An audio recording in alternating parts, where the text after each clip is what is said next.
I'm your host, Neil deGrasse Tyson, your personal astrophysicist, and today's episode is Cosmic Queries, the Out There edition. We're talking about not just astrophysics, but the extremes of astrophysics in space, time, and dimensions. While I have some expertise in that topic, I don't have all the expertise necessary to pull this off. So we called in my friend and colleague, Jana Levin. Jana! Hey, thank you for coming. I love being here. Not your first rodeo? Not my first rodeo, but I haven't been in your office in a long time. Okay, well, it's fun to see it. It's gotten messier, just so you know. In kind of a good way, almost like a, curatorial way. A curatorial way. And helping me bring some levity to this topic is the one and only Harrison Greenbaum. Harrison. How you doing? Welcome. I do think we need to get Marie Kondo up in here. Oh, really? Do you have to see which things spark joy? It all sparks joy. There's a conflagration of joy. Get the hell out of my office. Exactly.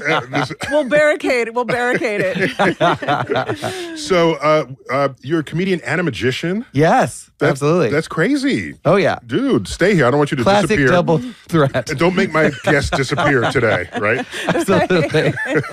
I use my powers for good. I'm a good witch. And so we'll find you at harrisongreenbaum.com. Yeah, for your absolutely. tour schedule and everything. And also maybe Comedy Central will book me if this is my website.com, which I did register. Oh, really? Okay. We all froze for a second. Yeah, no, okay. It's a very long domain. For some reason, it was available. There was a real beat there. So, Jana, you're an expert on the large-scale universe, on black holes. Favorite. Your recent book was The Black Hole Blues? Was yeah. it? Yeah. You said it better than anyone ever. I once got you to say the whole title, which you might not remember, was Black Hole Blues and Other Songs from Outer Space. And you did your best DJ voice, Neil. I don't even know if I have it recorded. Really? Yeah. Well, let me try it again. The Black Hole Blues and Other Songs from Outer Space. Does that work for you? Okay, really you got working that. For me. Put that on your ringtone. Exactly. I'm a big fan of the blues in general, so I was enchanted by the title. So Harrison, if you remember, this is also not your first rodeo, but Yeah. You're not a regular on the show. For Cosmic Queries, we solicit questions from our fan base through all the social media channels and then some. And you, the co-host, are the only one who's seen these questions. I haven't seen them. Jan hasn't seen them. And you're just going to read them. And Jan and I will try to answer them. And if we can't answer, we'll just say, I'll say, I don't know. She's not going to say, I don't know. I might just make some stuff up. Who's gonna I'll call call me your out stuff. on it? Maybe I'll call you out on it. By then I'll be home. So Harrison, so what do you have for us? Since you haven't seen these, I could just be making these up. That's true too. That would be hard, though, I think. Yeah. All right. All right, so we'll start We with got good people who listen to our stuff, so... That's the first question says, how do you make Harrison a regular? That came from my mom. Definitely on the sheet. Okay. No, so here's the Patreon question. Patreon? Yes. Oh, so you, out of all those questions, you went and found the Patreon question and put it first. Absolutely, every time. That is kissing ass. You realize this. Got to do it. Okay. Zachary Spradlin from Patreon, and thank you for supporting. The question is, given your vast knowledge of physics, I'm sure they're talking to me. What are your thoughts on a holographic universe? Would 100% empirical evidence of a holographic universe change how you behave on a day-to-day basis? Imagine if we could access the universal holographic database. Ooh, that's a good one. No, Jana, That's like a three-parter. I've tried to fully understand the holographic universe, and I only kind of skim the surface of it. So if you have it's pretty spectacular. If you have a deeper sense of this, I would totally want to know. Yeah, it's not something I specifically have worked on, but I pay very close attention to it in the hopes that one day I'll have a good enough idea to actually jump in the fray. Okay. And just to be clear, so when you do your work, you're a theorist. Yeah. And you're... Very pen and paper. Yeah. Old-fashioned. Old-fashioned. Totally old-fashioned pen and paper. So you're really cheap. Yes. You're a non-expensive scientist. If you want to give me a grant, I can do my research. Couple $1,000. Seriously, lowest level in terms of equipment and supplies. I think somebody will buy you a MacBook. I feel like somebody out there. At least an iPad. Yeah. And that's only to check my social media. A very large iPhone. We can get this done. You and I got this. We got this. So you, just so people know, you're a professor of astrophysics at Barnard College and Columbia University, which is right up the street here, which is great. great. street. Okay, so go on. So the holographic universe. So a hologram, the whole idea of a hologram is that you really have two-dimensional information, but it creates the illusion of being three-dimensional. That's just what a hologram means. Yeah, because when you look at it, like your credit card might have a holographic bird on it. Right, but it's a two-dimensional My binder in middle object. Of course, it's two-dimensional because it's flat. It's flat, but it looks like a full three-volumed thing. Mm-hmm. Okay, so the reason why these physicists coined it holographic is precisely because they're imagining that all of the information that is required to understand the universe can be encoded on just a surface as opposed to in the full space. So for a black hole, this arose because if you look, a black hole doesn't physically have anything at its surface, but we imagine the event horizon as a surface, the region beyond which no information can escape. And the idea was that everything about the black hole, that all the information the black hole could possibly contain, is equivalent to the amount of information that can be packed on the surface and nothing more. And you cannot, and they've proven this over many years, back since Hawking, you cannot have more information than the information you can pack on the surface. And the reason why this You're saying more information can't get into the black hole than can be stored on the surface of the event horizon. Yes, you can prove that the information content of the black hole scales like the surface area of the black hole, the event horizon, and not like the volume. And so the idea would be, well, we could maybe make an object. He's shaking his head. Yeah, I saw I did that that. calculation. I used to have those hologram stickers of like cats. Yeah. Does that get me anywhere close It to does. understanding? So it's one thing to kind of think about that, but then it took really years before people like Leonard Susskind started saying, "Oh wait, It's a physicist at he's a physicist Stanford? at Stanford and just an incredibly creative thinker." And Leonard Susskind. yeah, and great New Yorker from the Bronx, was a plumber's Bronx son. in the house. Yeah. The BX. Bronx in the hologram. He's got that tough guy accent still. So he really started to think about this. Like, let's say I tried to have information that actually scaled like the volume, like so that'd be a lot more information than you would think you could pack on the surface. And you can prove that, well, then you just make a black hole. And we know about black holes fundamentally that you cannot have more information in the black hole than you can put on the surface. But what does it mean to put information on a surface that does not exist? That's very subtle. So it's really the idea. There's two ways to say it. One is to just say, oh, the information content of the black hole has been proven to scale like the area. And then the string theorists started to think, well, maybe that physically means it's like there on the horizon. The event horizon. That as something falls into the black hole, it might appear to the poor astronaut that thinks they're falling into the black hole, that they have crossed the event horizon and met their fate in the interior. But to us on the outside, it may appear, and this is a string theory suggestion, that it's actually physically smeared on the outside in the quantum string states that are permitted on the outside, and that it never gets inside. So what about the fact that if I watch someone fall into a black hole, I see their time slow down? Yes. And and at the event horizon, it has stopped. Exactly. So can we say that all this stops at the black hole, as far as I can see? I mean, it certainly is driven by some of those early confusion about that. So it does seem, for as far as we're concerned, it never crosses. Right. But to the astronaut themselves, they just fall straight in. They sail right through. Right. So it's literally suggesting, like quantum complementarity created this whole, there are two things that seem incompatible that can exist at the same time. It's literally suggesting that the astronaut both falls in and does not. And is smeared on the surface. But there's no single person in the universe who would be able to experience both things. So no single person has a contradiction. Ooh, I see. When you talk about encoding information on the surface, do you mean like the way like there's a California tattoo on Adam Levine where we know he's from California? Yeah, he's only tattoos on the surface. That's all he is. It looks like a three-dimensional body. Yeah, but it's really just skin tattoos. So tell me something. If I think people freeze at the surface, then they're not living out their lives. We're living out our lives. Yeah. How could we be in every hologram I've seen? It's a frozen image. Right. It's not, or it repeats in some that's what trivial we would see. way. We would see them freeze. But I'm not frozen. So how can I be a hologram? So, I see what you're saying. So, it would be. I don't think I'm frozen. So, It's like the end of the Mary Tyler Moore opening credits where she like freezes. Oh, she freezes there when she flips up her hat. Right. Is that what we're talking Harrison, about? how old are you? I have no age.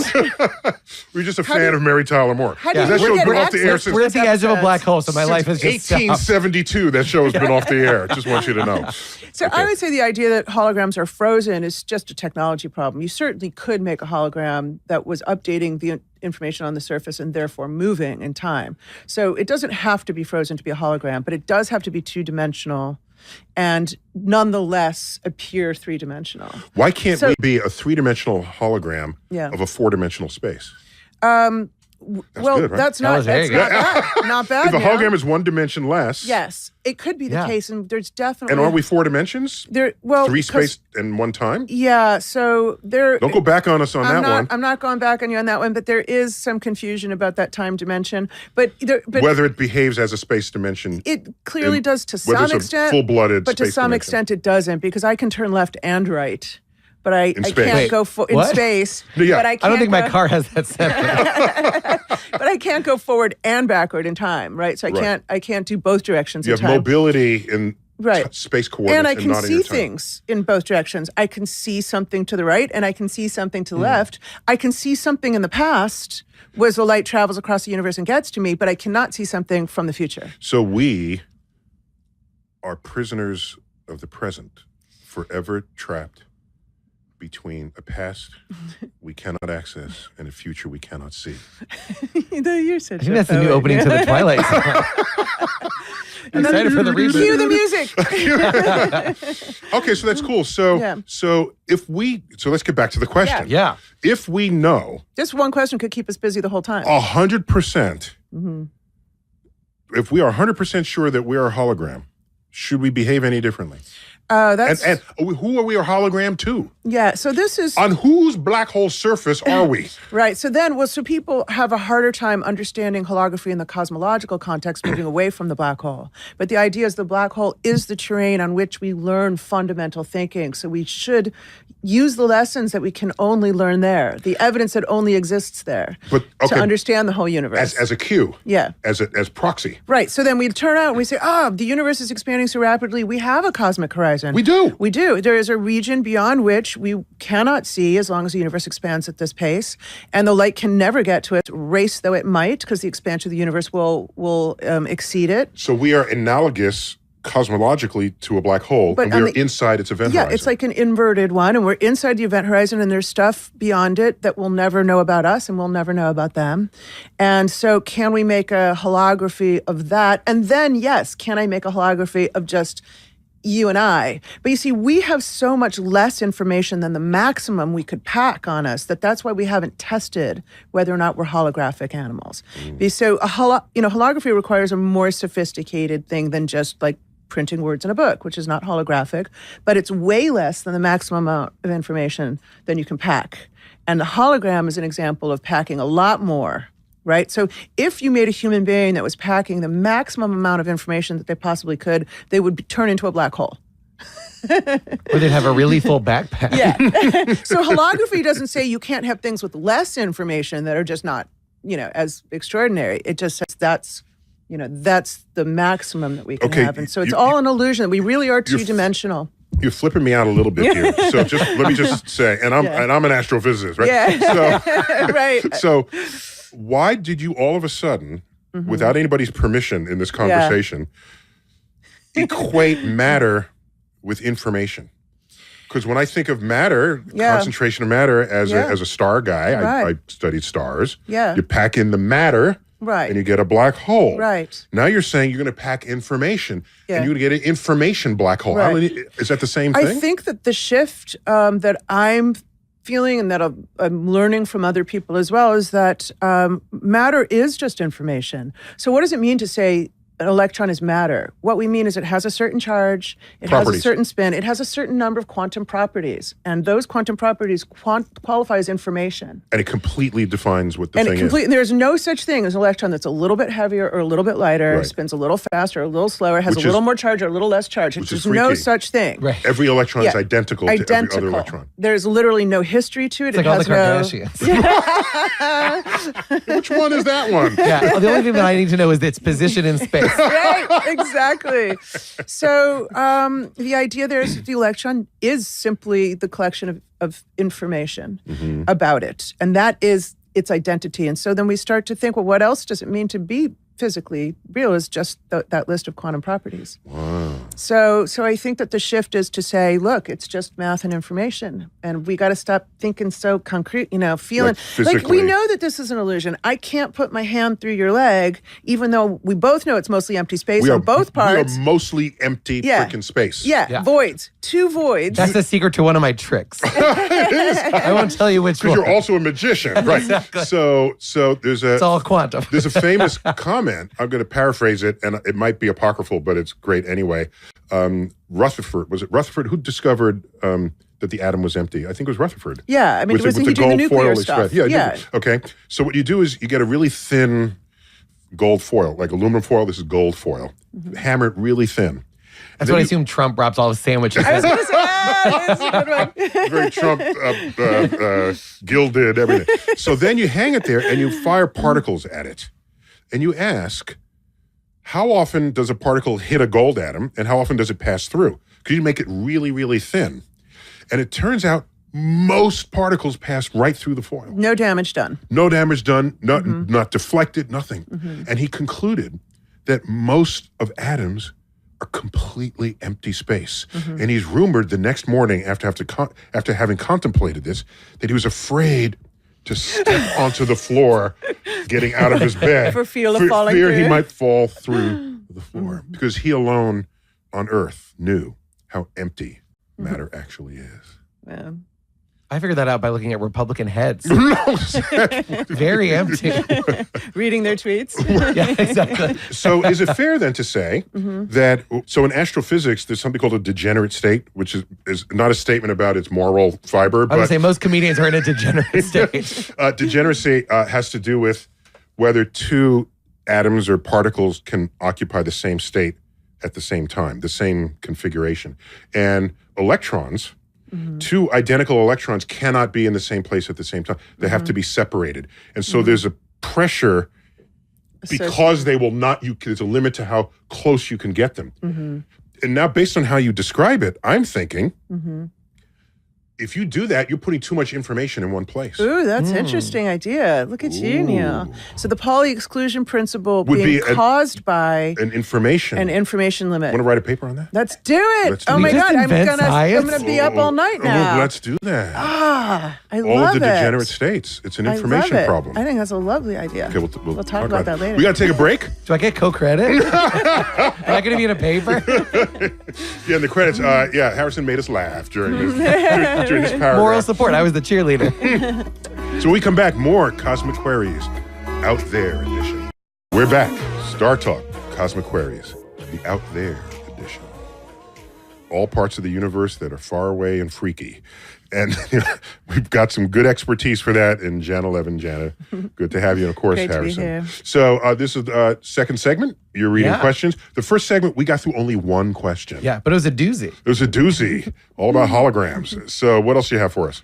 This is from Facebook from Nate Gaudioso. And he said, could the entire known universe be the result of a white hole? Ooh. You want to try it? Ooh. Well, let me put white holes on the map, and then you take Yeah. it from there. Yeah. Okay. So back in the 1970s, when the mathematics of black holes was being explored and formulated, it might have been late 1960s, but it was not deep back in the century. It was like that late, if you will. People noticed that the equations that give you a black hole have a legitimate opposite solution to them. So let me test, Harrison, let me test your 9th grade math knowledge. You ready? Okay. Okay, what's the square root of 9? 3, Okay, so what's 3 times 3? 9. Okay. What's negative 3 times negative 3? Also 9. So 9 has 2 solutions, doesn't it? Right. Right? Square root of 9 is negative 3? Plus or minus, yeah. Yeah, and positive 3.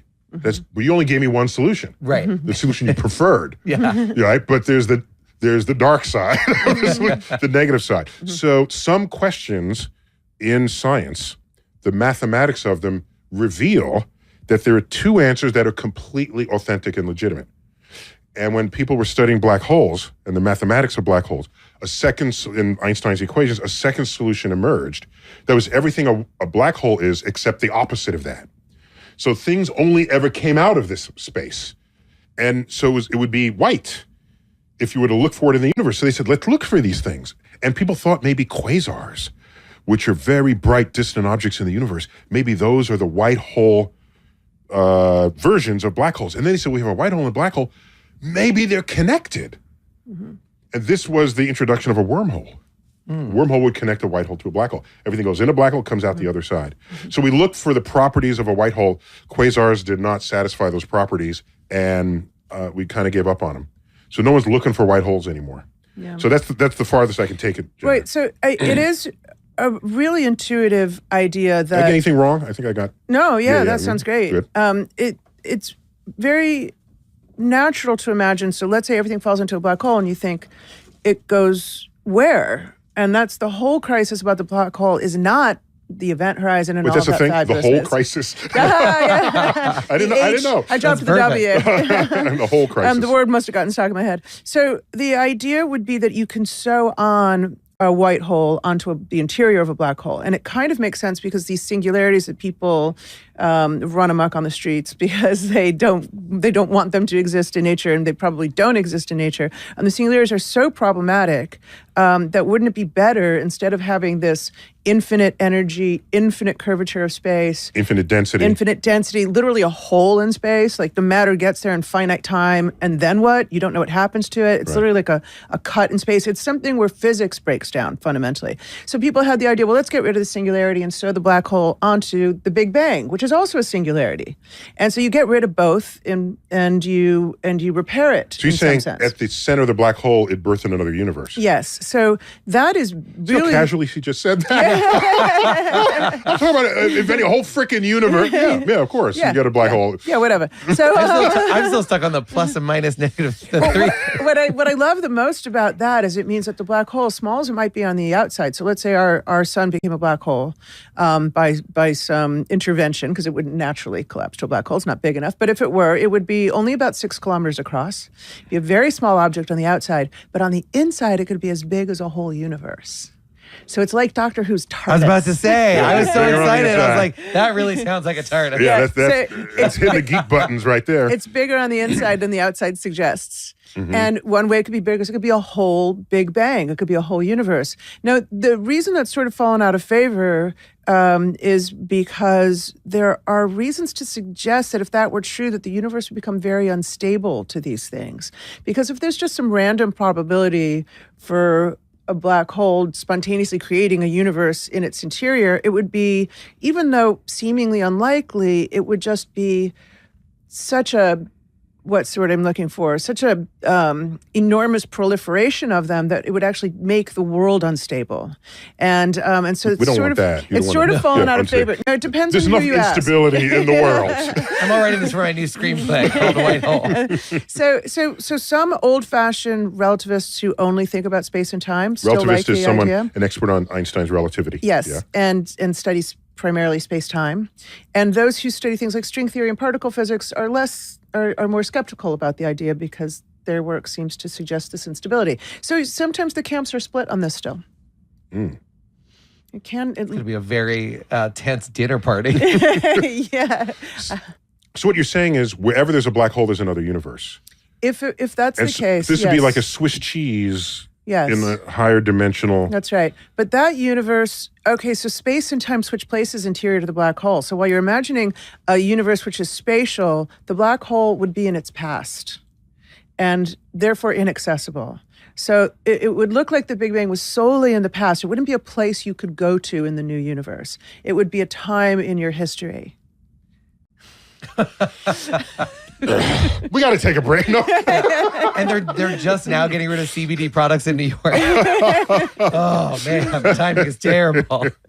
No, just if I repeat what I think I heard you just say, if you fall into a black hole, the universe you came from, you will see the entire future history of the universe unfold in front of you in an instant. Yes. So the black hole's bright on the inside. It's bright on the inside, bigger and brighter on the inside. Mm-hmm. Wow. Yeah, there you go. Yeah. All right, give me another question. No, that's good. I just don't want to let any of the alt-right know about this white hole because they'd be like, see, I told you there's another one. All right.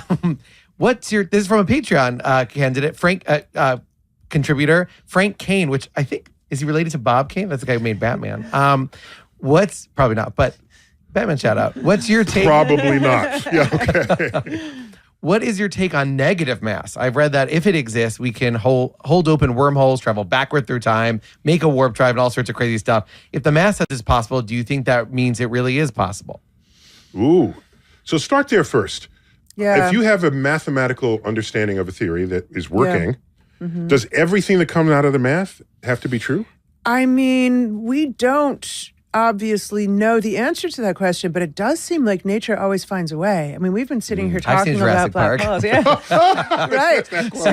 So black holes were originally just a thought experiment on paper, and Einstein thought nature would protect us from their formation. He didn't actually think they were real. He thought the math was accurate and beautiful and interesting and important, but not that it could possibly He could have form. predicted black holes, and just the idea was so preposterous. He literally he literally said, there's much more important things to think about right now. And the fact that nature figured out a way to make them by killing off a few stars is just kind of amazing. And it seems to happen over and over again. These seemingly implausible concepts end up being challenged by our limited, our limited intuition is challenged by nature actually doing it. So the point is, the universe is big enough with enough things happening that even a completely rare thing is going to happen. Yeah. Or unlikely thing. No, I'm going to contradict myself and say now if I'm playing devil's advocate, I would say, the square root of 2. You asked about the square root of 9. The square root of 2, I would say, doesn't exist in physical reality as far as we know. It's only in our minds that it exists. Right. I can't It's not a make thing. anything that has length square root of 2 because it will eventually end at some finite digit, which is an approximation of square root of 2, but it's not square root of 2. The decimals go on forever, like pi. Yes, irrational numbers, the decimals go on forever. Yeah. But any length of anything or any measurement of any kind will only be a rational number, and an approximate to an irrational maybe. So we can't measure pi ever, and we can't measure anything with square root of 2 length. Bumming me out. And so No, then you can say... Did you want to measure pi? I want a pie with diameter pi so it just goes on forever. You'd always be baking it. So you can say, well, that maybe I just gave you an example that proves that not every mathematical concept can be realized in physical reality. Okay, but I'll give you a pass on that one. I'll give you, what do you call in golf? What's it called? Give you a. Oh God, you're asking me sports questions. I remember in high school I went up to the coach. A mulligan. Give you a mulligan. I think. There you go. Yeah, there's your mulligan. So all right. So now, tell us about negative mass. So negative mass is problematic. Does it exist in anybody's Not formula? that we know of.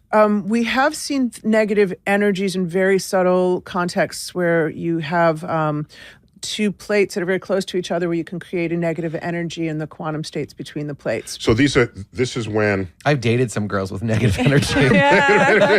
So you're talking about like a capacitor plate, like metal plates. Yeah. You get them really, really close. Yeah. So they're closer to each other than the wavelength of the particles in the matter that comprise them. Yeah, in some sense, it's like saying if I can't have a water wave between two walls whose wavelength is longer than the width of than the the walls. width between the walls. Right, Exactly. right, I mean, not a standing wave. And so the idea is that it prunes some energy, meaning that in some sense there's less states on the inside because of this than there are on the outside where you have a whole continuum of possibilities. So that's negative energy between it can the two create, plates. under certain circumstances, a negative energy, and then you will see a pressure on the plates. The All right, plates so will either push apart or move together. If matter and energy are equivalent, Yeah. E equals mc squared. Yeah. If you're going to give me negative energy, Yeah. why can't you hand me negative mass? Yeah, I mean, There. Well, here's the problem with the negative mass is that it seems highly unstable. So if I literally had a particle whose, like the electron, whose fundamental mass was literally negative, and whose E equals mc squared energy was literally negative in that sense, then it would be possible to make tons of these and balance it with the generation of positive energy, respect conservation of energy, right? So then I could get an infinite energy resource by making negative energy particles, because that would have to, by energy conservation, lead to the creation of a positive energy somewhere. So runaway argument. And then when would you bring them be- together, they annihilate, and then you have Well, I don't know. Maybe they're not antiparticles. Maybe they don't annihilate. They just might have negative mass. So so in other words, I could have zero energy in my laboratory, and I could have the best energy company conceivable. Starting with zero energy. Zero energy. It costs me nothing to make negative energy particles because I just have to create, whether I like it or not, positive energy in response, meaning I can generate incredible positive energy at essentially no cost. And that is just not, it would be so unstable. That's not stable in the universe. It sounds good at first, like we power New York City at no cost. We get rid of, fracking and coal and and all of these, fossil fuels. But we also destroy the universe in a completely unstable event where the negative energy runs out of control, creating infinite positive energy, and the whole thing blows up. Harrison, I think it It was... sounds like the plot of a supervillain. I think I've seen this in a Spider-Man film. You were going to when after this episode airs. I think it was Kurt Vonnegut in one of his books. I don't remember which book. It was said the last sentence ever spoken in the universe was by a scientist Was this in? who says to the other scientist, "Let's try it this other way." Then, Right. this is the scenario you just described. Yeah, exactly. The whole universe goes unstable and disappears. So some people say, look, I have an observation that proves that there's not negative mass particles, and that's the fact that the universe appears to be stable And we're here. for 14 billion years. Wow. Pretty good. All right, give me another one. All right. We got Mike This Berry. stuff is out there square. Yeah, I'm loving it. Oh, This is right up my alley. man. I was worried you're going to ask me about stuff that happened more recently than like 500 million years ago, Oh, yeah, in which case I'd be Then lost. I take care of that one. I'm good with that. All right. We got Mike Berry on Facebook, and he said, I've never heard this explained. If the observable universe is roughly 15 billion years old, as we just said, and a star like ours lasts 12 billion, how can our sun be a third generation star? Oh, So I would say 14 billion is a little bit closer, a little bit less than Yeah. 14 billion. Yeah, so but no, what's a billion but among friends? between friends, between astronomers. Among astronomers. Yeah, we're around a third generation star. So the life expectancy is not relevant to what generation you are.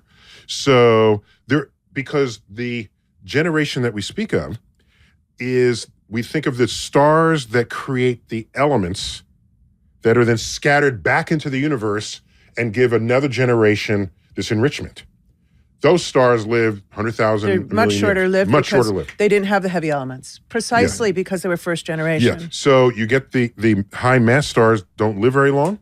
They're made out of just and hydrogen. fortunately, they blow up. If they didn't blow up, they keep their heavy elements, and the carbon, nitrogen, oxygen, silicon that's in our bodies would be forever locked in stars, and the universe would have never had life, would not have even had planets. Because these high mass stars make these elements and explode, scattering their enrichment across the galaxy, it enables the next generation of stars to have slightly more of this. The next generation of stars to have even more, so that you'd expect the frequency of planets and other interesting chemistry to take place with all the elements on the periodic table. The later your generation is, the more chemical latitude you have. This is also the story of the Greenbaum family. Oh, is that right? Previous generation living shortly, exploding. Oh, I see. And you are particularly enriched. Exactly. With a lot of chemical latitude. We got time for one more before we take a break? Sure. We got Jezebel Lorelei from Facebook, and she writes, "What's Wait, the small?" that's a real name? Jezebel Lorelei. Yeah. Whoa, that's a movie name right there. Yeah. Okay. What's the smallest a black hole can be, and is there a name for the atom that is 1 neutron less than that atomic weight? It's definitely less than a neutron's weight. Well, so no, wait, actually it's not. Are those no. are those Let me two see. different questions? Yeah, No, I'm a little there's a comma and an There's a comma? Okay. Those have been jammed together. Don't you know the trick of answering the question you can and want to? Yeah. Regardless okay. of which one you've She's been going to asked. answer the one she knows she can answer. Okay, go. So I the smallest can't black hole. remember Just do the the smallest actual black hole. number. The small. So we do know it is conceivable that a microscopic black hole could be made under very extraordinary conditions. Now, we say that the limit of the mass of it is related to the strength of gravity, and that gives us a scale of how heavy it could be. And it's heavy compared to things like electrons, but it's incredibly light compared to Golf balls. anything else on the exactly. So I think it's about the weight of a little pile of sand. Imagine a modest pile of sand. That would be about the weight it could maintain and be consistent with what we think is the limit of the strength of gravity. And it would be an incredibly tiny microscopic black hole. I mean, I can't even Oh, yeah, that'd be really small. It would be the event horizon size of that really black hole. Small. But wait a minute. I should know the number. 10 to the what is it? 10 to the minus 45 seconds after the Big Bang is around the time of quantum gravity. So if I multiplied that maybe by the speed of light, I would roughly get the size of the black hole or something like that. But anyway, you can ask me later. I'll crunch some numbers. Okay, 10 to the minus 15 meters or something. So, but black holes evaporate.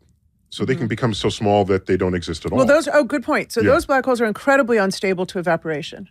Because the idea that Hawking foisted on us, the late Stephen Hawking, the amazing Stephen Hawking, that black holes, although they let nothing out, they somehow still evaporate, that tremendous paradox that we've been grappling with since the 70s. He also realized that the temperature is colder the bigger the black hole. So they evaporate more slowly the bigger they are. So we've never seen an astrophysical black hole evaporate because they're way too cold for us to perceive evaporation. The big ones that are made by dead stars. A microscopic one made in the early universe would presumably evaporate in an instant. And so people have looked for that. They've looked for little explosions, high energy explosions in the very early universe to see if there were primordial black holes. Small bursts. But we haven't found them though. Yeah. Oh, right. Yeah, we got to wrap up this segment of Cosmic Queries, the Out There edition. We'll be right back. Star Talk, Cosmic Queries, the Out There edition. This is the first time we've done an Out There edition. I think we have to do this more often. This is fun. And Jana, you're like a neighbor up the street at Barnard in Columbia. Yeah, so absolutely. I just take a stroll. Yeah. We'll have to have a little bat signal and say, are you out there? We need you here for an Out There. Ed Harrison, again, thanks for being on Star Talk. So you got Cosmic Queries for us. Yeah. What more do you have? Let's make this entire segment the lightning round. All right. Absolutely. Oh, we're going to be faster. They used to give me a bell. I don't know what happened to my bell. But a lightning round. So this will just be more soundbite answers, just so we can get to more questions. Totally. Okay? Absolutely. Good. So we have Tony_LE738 on Instagram. Says they're an opposite to a black hole that just spews out things. White hole. There we go. Perfect. There's a lot of been there, done that. Yeah, thing that just spews out endless garbage. Trump. Okay. Ben Ratner at Ben Makes TV on Twitter. What is your favorite recipe for a good soup? Primordial soup. Nice. For me, a good soup would be all the basic ingredients that are the foundational to biochemistry. Carbon, nitrogen, oxygen. Carbon is the stickiest element on the entire table. It can make more kinds of molecules than any other elements combined. So, give me a soup with carbon, nitrogen, oxygen in it, and I can show you life. So I just happen to have a can of primordial soup on my shelf. For those who don't have video, it's Wallace's condensed primordial soup.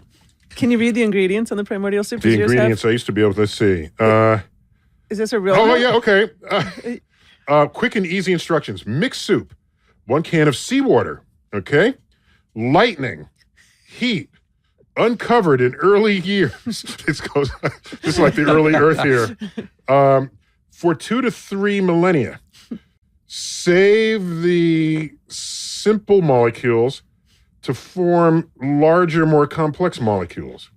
For a creamier soup, use 1 can of organisms. So, that's that. So that'd be the best kind of soup at all. Okay. I prefer a split pea. All right, keep going, Harrison. All right, we got Joshua Wilham from Facebook. We're still in quick mode, lightning mode. If you could subtly know the answer to any question, what question would you choose? Subtly knowing the answer is so disappointing. As a scientist, the whole fun is figuring it out. I don't know if I'd subtly want to know the answer to any question other than when's my Uber coming or something. I think you just have to look at your phone. That's not a mystery on that one. Although they have physics that are unbelievable, where like the car just jumps through a building, and you're like, that was some physics impossibility. Or just does a flip around and go, Did Uber discover a black hole in the city? I don't know how it jumped. A wormhole through the building. So for me, the answer I want is to the question we don't know yet to ask. Ooh. Because the day we learn what that question is, I no longer care. I will await the day where the next question comes that I didn't know to ask. And this is strongly resonant with Jana's answer, where the quest to the science is not so much about answers, but the search for answers. And that's where you learn, you stumble on things, you discover the structures of things you didn't even know that was a question you needed to ask. So yeah, I'm all into the search. So these are. I'd like to have the answer, just not suddenly. Oh, not I don't want it to be never either. Never is frustrating. Very good. That's a very healthy posture. Otherwise, there's a psychological problem you have. Yeah, exactly. I like the escape room. So within 60 minutes, that's generally when I need the answers. All right, we got Scott York at Instagram. Could dark matter or dark energy be any indication of alien technology that is beyond human comprehension? Ooh. Go. Don't look at me. This feels more like in the Okay, I'll give my answer, and then I want to hear your answer, okay? Just because there's something in the universe we don't understand doesn't mean it's aliens. It doesn't mean it's magic. Otherwise, my VCR was made by aliens. Right.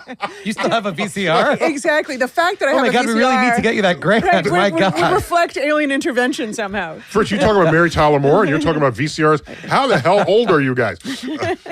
I'm sorry, my beeper went off. Beeper. So I think. Wait, now what was the question again? Could dark matter and dark energy be evidence of aliens? It's tempting. It's always tempting to ascribe something completely extraordinary as the cause for something we don't understand. We've been doing that forever. But as a scientist, you have to resist that because the history of that exercise is one of abject failure persistently. So to say, oh, it's actually magic, or it's actually God, or it's actually an alien, and then you study it and it's reducible to known forces, or maybe you'll discover a new force, but it's still not magic, and it's still not God, and it's still not aliens. Mm-hmm. So if I'm betting, I would say it's probably not as much as we would really love it to be. You know, the place we should be looking for aliens is a place we actually know where to look, which is on exoplanets, where there really is a very serious prospect that there are aliens. Now, these are planets orbiting other stars. Yes, exactly. Planets orbiting other stars.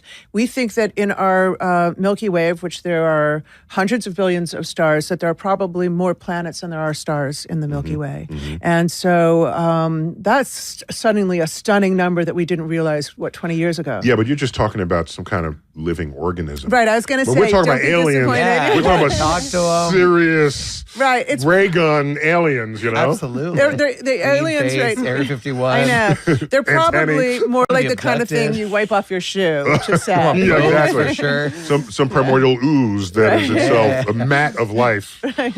That's you're so unfun with that. It's true, but unfun. Who knows? All right, K Futch from Instagram. How many black holes are there?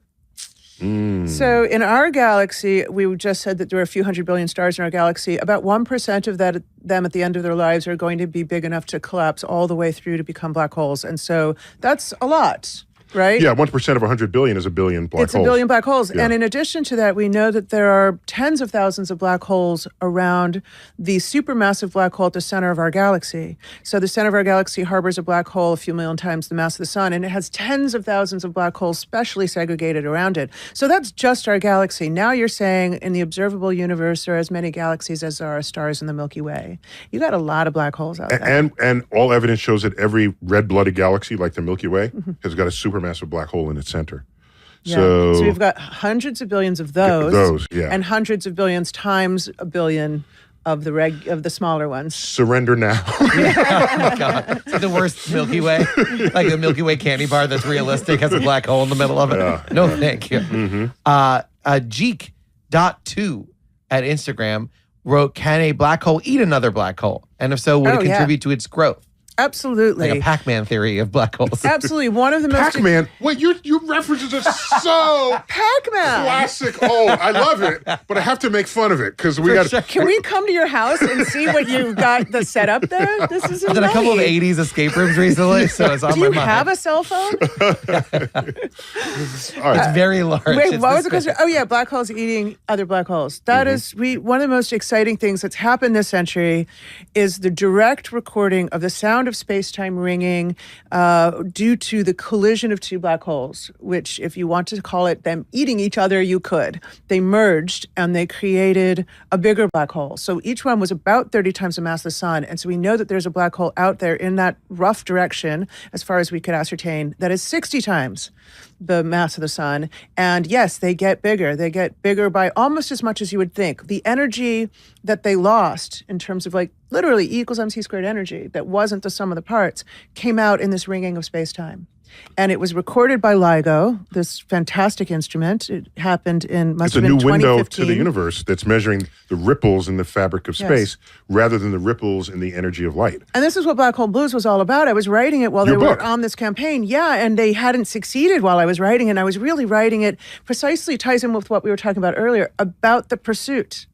And, you know, it was 50 long years that they strove to build this instrument and make this detection. Wait a minute. The title of your book is Black Hole Blues. Is that because you didn't think they would find it? Yeah. And then they found it, and now your book has the wrong title. Yeah, so amazingly, Ray Weiss, who won the Nobel Prize alongside Kip Thorne and Barry Barish for that discovery, said to me about a month before the detection occurred, if we don't detect black holes, this thing is a failure. And so I got the title really thinking about Ray saying that he's now in his 80s. He started this as a young man, and it was the Black Hole Blues. But they told me well before the book, you know, came out, they told me about the detection. So I didn't want to rewrite it because I think it is all about the pursuit, but I do have a lovely close where they make the discovery. Okay, I didn't get to that close yet in your book. Okay. Now I'm going to go ahead to find it. Right. All right, give me more. Mm-hmm. All right, we got Michelle Akampora from Facebook. If everything is supposed to be expanding away from each other, how come our galaxy is on a collision course with Andromeda? Okay, I got this. I got this. I'm going to have to throw down afterwards. I got this. So the expansion of the universe is, think of it as a stretchy fabric that and it doesn't matter where you are, you'll think you're at the center of that stretching, and you'll see objects moving away from you in every direction. Objects that are near you will not be moving away as fast as objects that are farther away. Because let's say for every meter, it stretches 10 centimeters, okay? Well, that means at 2 meters, it stretches 20 centimeters. At 3 meters, it's 30 centimeters. That's how stretching works in the fabric. So all galaxies have speeds relative to each other. If you have a nearby galaxy, it's going faster than the stretching speed of the universe in the space near me. So my gravity overcomes anything the universe is doing for things nearby. So nearby galaxies are going on like the universe is not expanding. They don't really care. Mm-hmm. Their gravity is strong enough to create motions that overcome the expansion of the universe itself. But we're not going to collide with a distant galaxy because the stretching of the universe is taking us away faster than that can never happen. I just wanted to make reference to, I think it's Annie Hall, the line where go on. The character won't do his homework because the kid because the universe is expanding, yes. and his mother says, "You live in Brooklyn. Brooklyn is not expanding," and it's true. Brooklyn is not expanding for precisely the reasons Neil just gave. that the Earth is bound together more strongly than the expansion can tear it apart. The universe in this section, this expanding universe is not going to break apart the Earth. Yeah. But now a bunch of developers have brought Brooklyn, and it is expanding at an incredible pace. All right, so we got... it's got to be fast. Kyle Toth from Venice, Florida. What lies beyond the observable universe? Do we have an estimated size of the entire universe? Oh. I love this. Janet, take it. And by the way, we were still kind of in speed mode. Yeah. But we're going to end with your answer to this question. Okay. Lovely. No pressure. That's a lot of pressure. It is conceivable that the universe is actually finite, in the same sense that the Earth is finite. If I leave New York City and I walk in as straight a line as possible, and I go for as long as I possibly can, I come back to New York City again. It is conceivable without ever falling off an edge, without ever turning left or right, falling off an edge, going forward and backward. So you can walk forward forever, and just keep coming back around and around and around again. Now, if the whole universe is like this, I literally would leave the Milky Way in a spacecraft. I would travel in a straight line, watch the galaxy recede behind me, not turn left, not turn right, never stop forward, not fall off the edge of the universe, but see the Milky Way approach in front of me again. Wow. How long? How many podcasts? We need a mic drop on that. Wait, here, drop. There you go. Did you hear it? That was an audio mic drop right there. How many seasons of this podcast would you have to listen to before you start the Milky Way again? That's right. We would look back, and because light has a finite travel time, we would hear podcasts from our past. Like you could look back and see yourself as a child if you waited long enough for the light to come back around again. From the other direction. From the other direction. Yeah, And so we could actually resolve serious quandaries by being like, well, if we wait 1 billion years, we can actually watch it again. Just to get the see what argument really straight about happened. who said what Exactly. over dinner. Exactly. Who broke the plate, right? There's this sad took old off the astronaut dog? alone. Like I told you, Janice, this was all worth it. So that's a finite universe, but just as equally, the universe could be infinite. And we're just right. our own observable pocket within some infinite universe. Right. It is also possible and that the universe is infinite, and beyond the observable universe is this infinite stretch of space. But, Einstein said only two things are infinite, the universe and human stupidity. And then he said, I'm not so sure about the universe. That sounds like we should end on that note, doesn't it? Einstein mic drop. Janet, it's great. And I've been Thanks, loving Neil, your it's book, fun. The Black Hole Blues. Thank you. Harrison, thanks for coming back on Star Talk. Oh, my pleasure. And Anytime. HarrisonGreenbaum.com. Yeah. We'll look for your stand-up gigs, and you're also a magician. Absolutely. And I've been your host, Neil deGrasse Tyson. This has been Star Talk. And as always, I bid you